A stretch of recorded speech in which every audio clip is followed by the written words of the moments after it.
Hi, this is Ugnius from Piano Talent TV, and in today's video I'm going to talk about how to gain finger independence and how to get better at coordinating your hands and arms.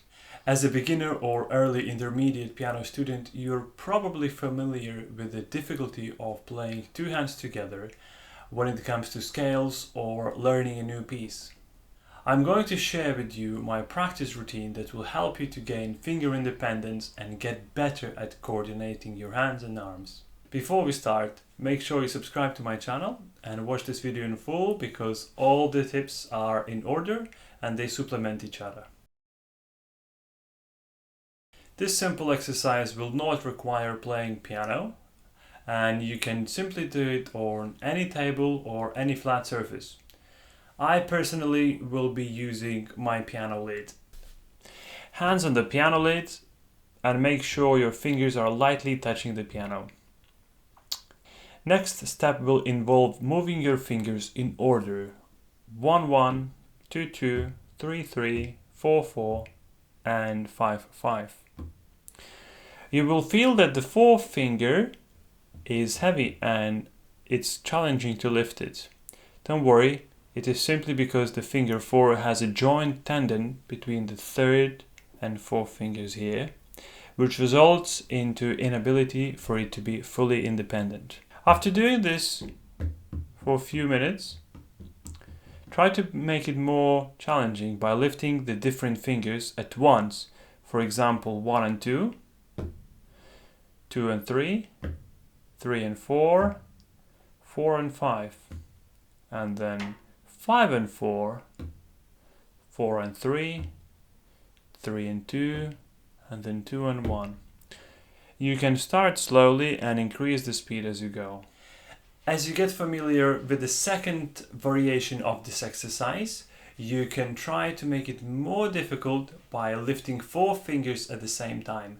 For example, 1 and 3 in the left hand and 2 and 4 in the right hand.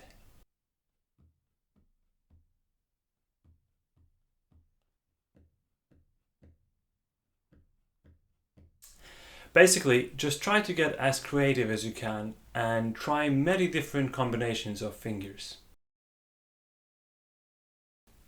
So this exercise will make you concentrate on 2 things only, which are finger independence and finger movement.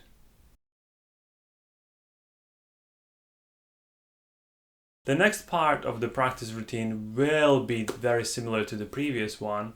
However, this time it involves use of keyboard. If you watched my other video about hand position and basic piano technique, you'll be familiar with the notes that I'm about to play. Hands on E, F sharp, G sharp, A sharp, B. And try to do the same routine of 1, 1, 2, 2, 3, 3, 4, 4 and 5, 5. Once you're familiar with that, make it more challenging by altering your fingers. For example, 1 and 2, 2 and 3, 3 and 4, 4 and 5. You can also go back the same way. 5 and 4, 4 and 3, 3 and 2, and then 2 and 1. As you get more comfortable with that, try to play double notes this time. For example, 1 and 3 in the left hand and 2 and 4 in the right hand. Or 2 and 4 in the left hand and 1 and 3 in the right hand.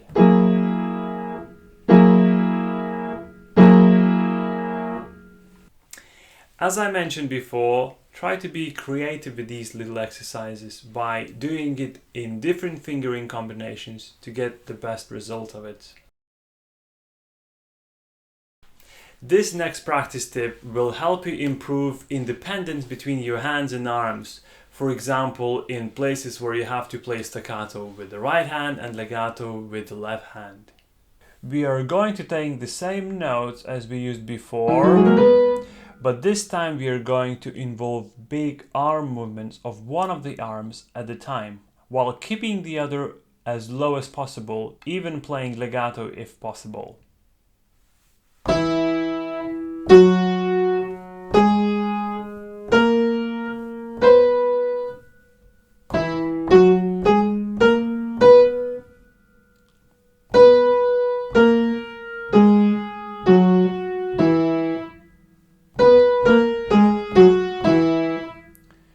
can make it more difficult by playing it continuously and swapping the hands.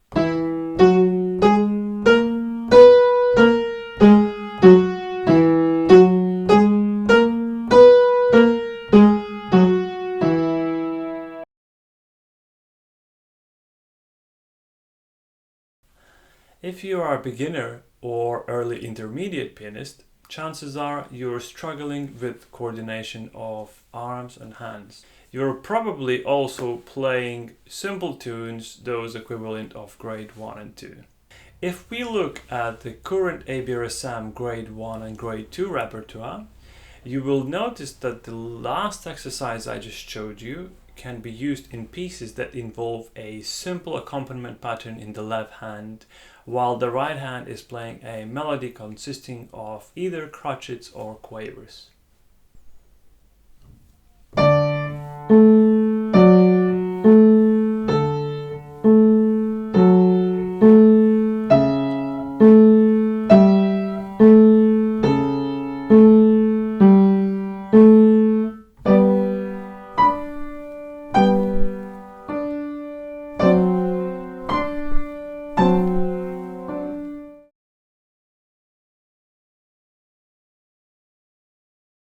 When you're learning your new piece hand separately and playing one hand at a time, make sure to have your non-playing hand laying on the keyboard for the purpose of general feeling and posture. This will also trick your mind into thinking that you're already playing your hands together. This will help you to reduce the awkward coordination feelings when you start to put your hands together.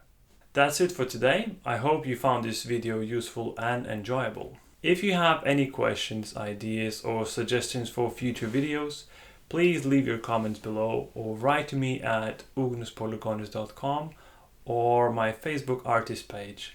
I'll be more than happy to answer all your questions. Thanks for watching and see you in the next one.